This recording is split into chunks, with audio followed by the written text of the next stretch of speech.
Boa tarde a todos e a todas. Quero já de início dizer que estou muito contente por estar participando desse simpósio temático.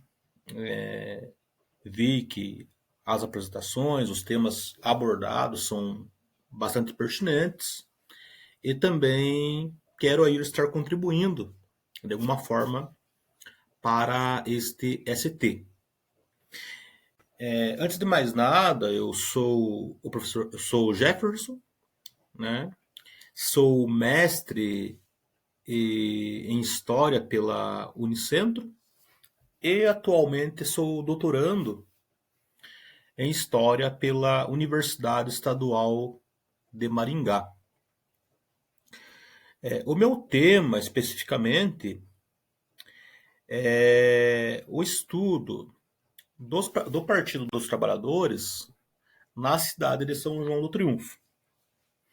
Mas a discussão que eu trarei agora aqui não será exatamente acerca, especificamente do meu objeto de estudo, mas será uma abordagem mais teórica, né, que no bojo da questão atravessa aí meu objeto de pesquisa, que está inserido aí dentro do tempo presente e também da história política. Mais especificamente, então, eu irei abordar aqui com vocês a história do tempo presente e as suas interfaces aí com a história política.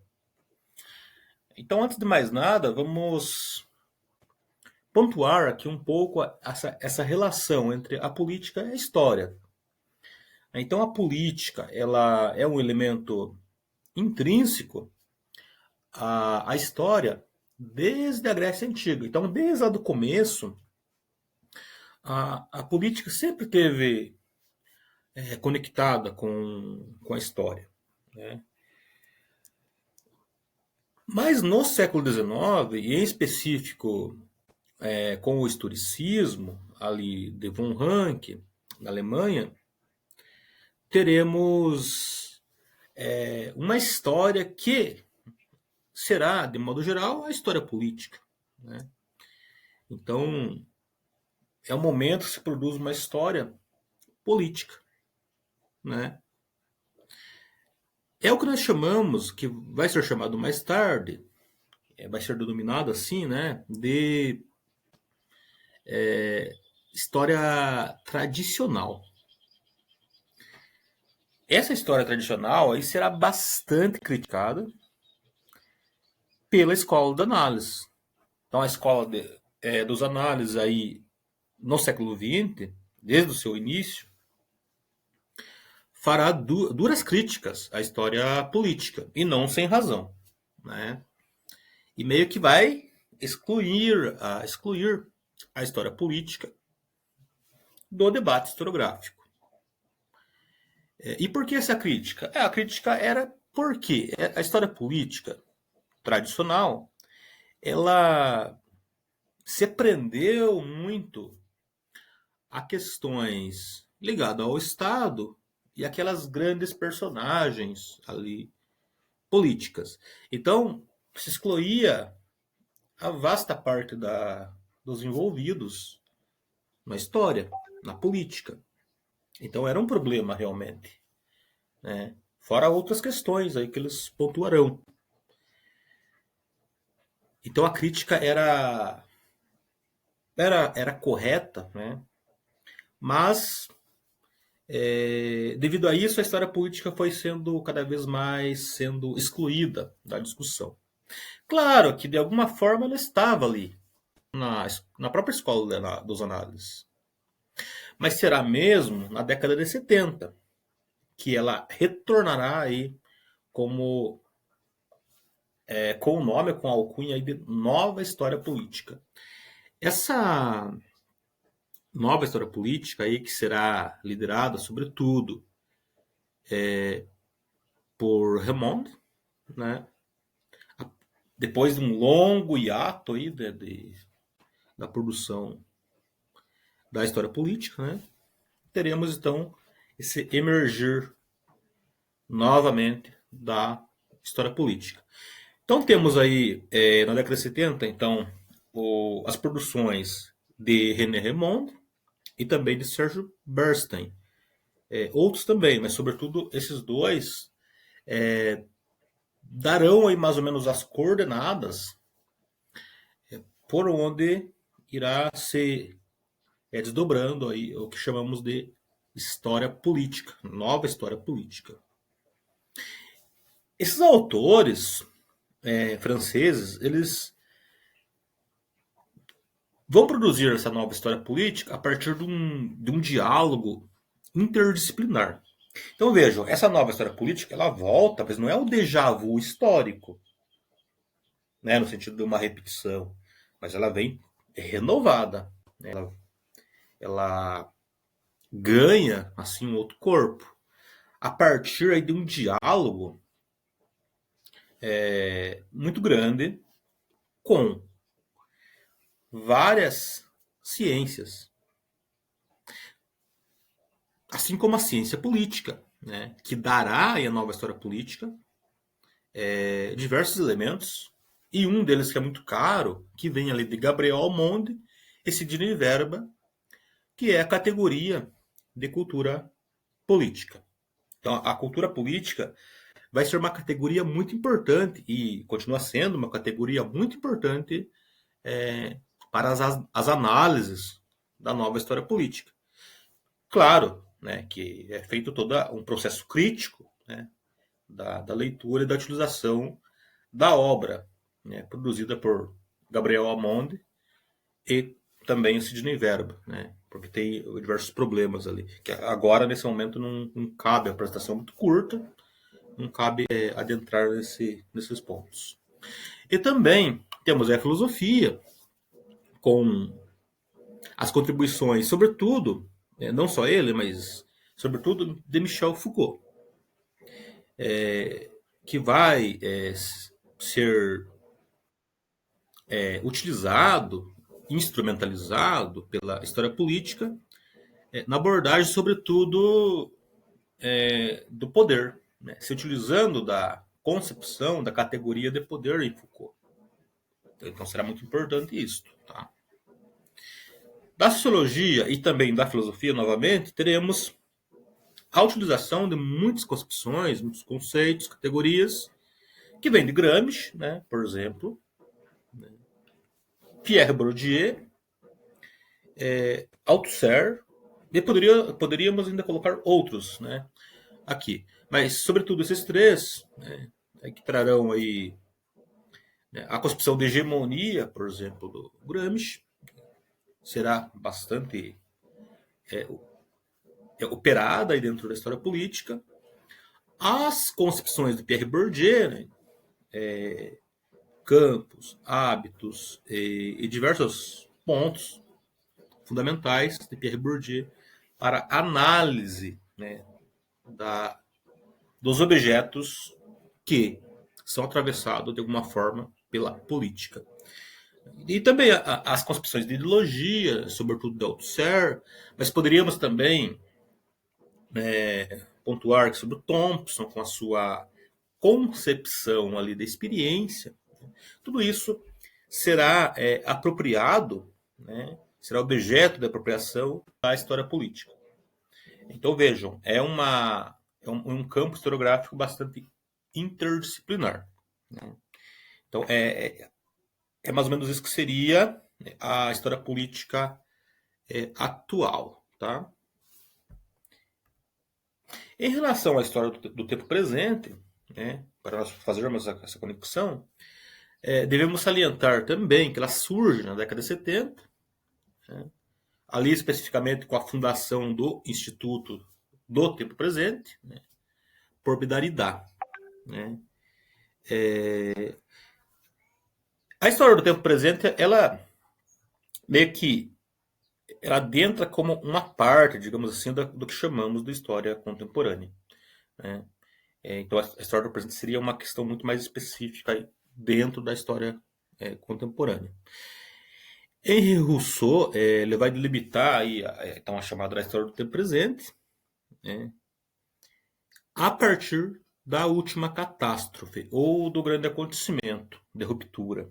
né? Então pode ser tanto uma catástrofe como qualquer acontecimento, né, que promova uma determinada ruptura, né, e que dê aquela impressão mesmo, nos passa aquela ideia, nos transmita a concepção de que há um tempo que ainda está entre nós e outro tempo, né, outro passado, de certo modo um passado morto, que está distante, que dialoga pouco com o nosso presente.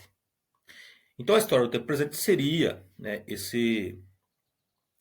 para usar a expressão do Rousseau, essa história que se recusa a passar, um passado que não passa. Ele fica retornando, né? De alguma forma ele está sempre presente, passado que não passa. Então sempre a partir aí a demarcação, veja, é uma demarcação que é flexível, ela muda, ela se altera de acordo com o desenrolar da história. Então a última catástrofe, o grande acontecimento, ela depende. Do ponto de vista nacional, ela pode ser dependendo da nacionalidade, né? No caso da Europa, costuma a se demarcar o início do tempo presente com a Segunda Guerra Mundial, né? Mas também há divergências, aqueles que consideram a Primeira Guerra Mundial. Há várias formas de compreensão. Na Rússia, por exemplo, pode-se pontuar que o início da história do tempo presente seria a Revolução Russa de 1917. No caso do Brasil, por exemplo, poderíamos tomar a ditadura militar enquanto esse marco. Então vai depender muito. Uma cidade, uma região, uma localidade pode ter uma outra delimitação. Então depende do espaço e também depende da visão do próprio historiador. Tá? Agora, em relação a essa conexão, né, essa interface entre a história política e do tempo presente, devemos então pontuar que a história do tempo presente ela surge marcada pela tensão.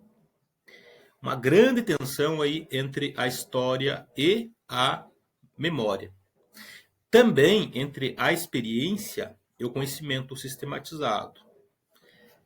Também entre o historiador e a testemunha. Então vejam, o tempo presente é sempre um campo de disputa, né?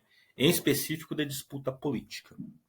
Então veja, sendo um campo de disputa política, a história política, de alguma forma, pode nos oferecer então categorias importantes para ajudar na análise, né, para escrutinar melhor os objetos de estudo do tempo presente. Vale pontuar que na década de 70 é um período de retomada, né? Não como um déjà vu histórico, como já foi pontuado anteriormente, mas é um momento que vai emergir muitas formas de fazer história e vai ser retomado também outras formas que já existiam, mas a partir de uma nova roupagem, né? Renovada, de uma forma muito mais renovada. Então a década de 70 é muito importante. E tanto a história do tempo presente quanto a história política, elas emergem, né? Elas surgem ou ressurgem, né? Na década de 70. E elas possuem objetos comuns inicialmente. Então, sempre são, tanto o objeto da história do tempo presente, quanto a própria história política, são objetos que estão muito conectados, né, primeiro, com um tempo mais recente, né, com muitas questões não tão resolvidas, né, e que ainda estão. É aquele tempo ainda muito quente, né, por assim dizer, né, que ainda tem um impacto muito grande. Então, o nazifascismo, por exemplo, né, dentro do nazifascismo, o próprio Holocausto, a Guerra Fria, as ditaduras, e poderíamos colocar outras coisas ainda, né, aqui. Então, ambos estavam preocupados aí com a memória, né, como É como produzir uma historiografia que desse, de alguma forma, espaço e contribuísse para para a própria sociedade, no sentido de que se criasse um arcabouço cultural que se protegesse do, da própria possibilidade do emergir de um nazifascismo, ou de uma ditadura, né, ou de qualquer regime opressor. Então vejam, se olharmos desse modo, percebemos que ambas enfrentaram aí, e enfrentam, né, diversas polêmicas, né, e vão ter que responder aí aos negacionistas diversos. Então veja, é um campo bastante complexo e bastante difícil, inclusive, de trabalhar com ele, né, porque o pesquisador ele vai se deparar com questões relacionadas ao negacionismo, né, à opinião, ao senso comum, às concepções vulgares. Então ele vai ter que discutir com um amplo público, para além do dos pares, tá? Por isso que muitas pessoas vão preferir trabalhar, né, com o tempo, com um passado mais afastado do que esse passado mais recente, devido a toda a polêmica aí que o historiador do tempo presente e da história política se depararão, né? Em relação ao campo atual do Brasil, né, em específico, o historiador que trabalha com a política do tempo presente vai se encontrar em um campo difícil, né? Por que vai se encontrar no campo difícil? Porque, como eu já dito, a qualquer momento pode ser confrontado com o negacionismo, né? Pode ficar de frente a frente com o negacionista. Ele pode também ser interpelado, né, ali durante uma exposição, né, ou em outro momento, por alguém que contrapõe o estudo feito aí por esse historiador com a experiência ou a ideologia particular. Quem pesquisa, por exemplo, a ditadura militar vai se deparar muitas vezes com pessoas que vão repelir aí ali ao estudo, né, sistematizado do historiador com uma concepção pessoal, né? Então daí emerge uma certa dificuldade muitas vezes, né? Porque vai ser interpelado por essas pessoas, né? Sobretudo na atualidade pela extrema direita, né? Da ideia que não houve ditadura, que não houve tortura, ou esse negacionismo, né? Que é muito complicado, né? Porque é uma memória particular ideológica, né? Da maioria das vezes ideológica, que está negando algo que está sistematizado e organizado, né? Então contrapõe, às vezes muitas vezes coloca a experiência pessoal, né, da ideologia particular, como verdade e a concepção científica, a concepção da história como algo falso. E esse debate nós temos que lidar com ele, né? E é muito difícil muitas vezes, né? Por que é difícil? Porque é muito difícil quem está trabalhando com a verdade, né, fazendo uma análise com uma sistematização, com um trabalho sério de história, que envolve análise de fontes, que envolve diversas coisas, né? Como vocês sabem. E alguém simplesmente que vem com uma ideia ali, algo que ele ouviu, uma fake news aqui e ali, né? Que ele juntou e formou a sua ideia. Ele busca confrontá-lo e ele não está disposto a ouvi-lo. Ele já criou aí uma concepção, né? Para usar um termo da história política, uma cultura política, ele não está disposto a aceitar a análise histórica. Então é muito problemático, né? Então vejam, é um campo que acaba, de alguma forma, também dialogando com a chamada história pública. As análises também elas podem ficar datadas, né, visto que o desenrolar do tempo pode dar novos contornos ao objeto. Então, muitas vezes, o que está no tempo presente ou ele tem a vantagem que tem diversas fontes, ou tem poucas fontes porque muitas não foram liberadas. Sobretudo quem trabalha com ditaduras, com algo assim, né? Muitas vezes essas fontes, essas documentações, elas demoram para ser liberadas, e aí o pesquisador fica trabalhando com pouquíssimas fontes, né? E ali, mais passar do tempo, é aberto esses arquivos, e aí muitas coisas podem ser alteradas ali que foi trabalhado. Mas veja, não é questão, digamos, do historiador, que o historiador cometeu um equívoco. Não, ele teve acesso a poucas fontes. Então, tem que ter essa ideia que a história do tempo presente, ela pode ficar datada muito rápido. Né? Às vezes não, mas às vezes pode também. Então, são diversas problemáticas, né? Do tempo presente e da história política. Outro problema também relacionado à própria história do tempo presente é a questão, né, claro, a questão da fonte, né, que foi pontuado, né, uma questão problemática, né, mas há diversas outras também que são problemáticas. Uma delas é a questão do afastamento, né?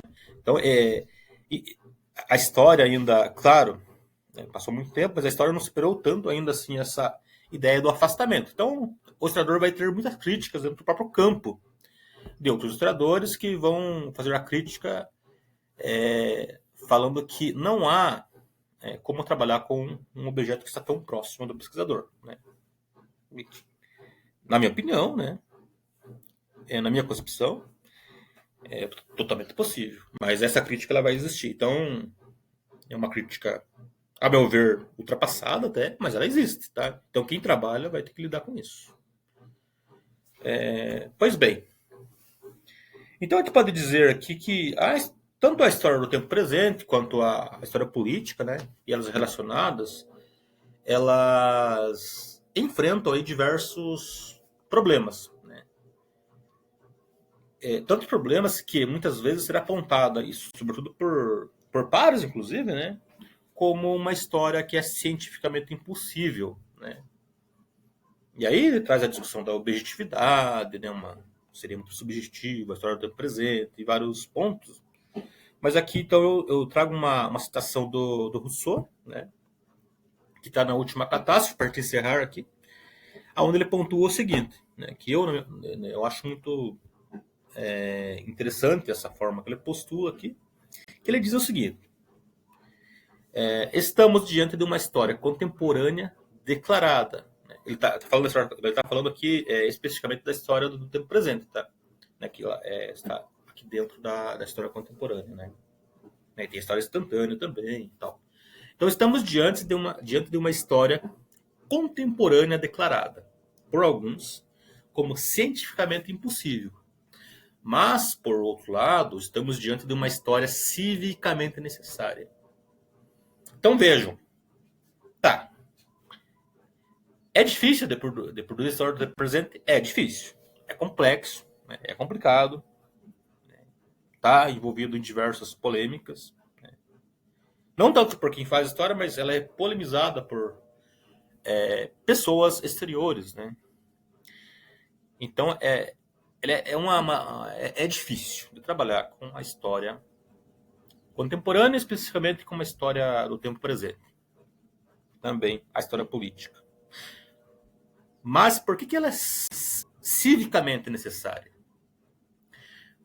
Porque alguém vai ter que abordar, vamos pensar o Brasil, por exemplo, alguém tem que abordar a questão da ditadura militar. Alguém tem que falar sobre isso. Alguém tem que discutir sobre isso. Se ninguém o faz, corre-se o perigo, né? Corremos o perigo de que possa se constituir algo não igual, na história não se repete, mas algo nocivo, ou tão nocivo quanto. Então, é muito necessário a história do tempo presente, é necessária a história política para escrutinar aí esses passados que não passam e que influenciam e que dificultam, muitas vezes, o próprio processo de emancipação humana. Muito bem, então era isso que eu queria pontuar com vocês, né? Que são as minhas referências, tá, que eu utilizei aqui. E fico no aguardo das questões. E muito obrigado pela possibilidade de participação desse ST.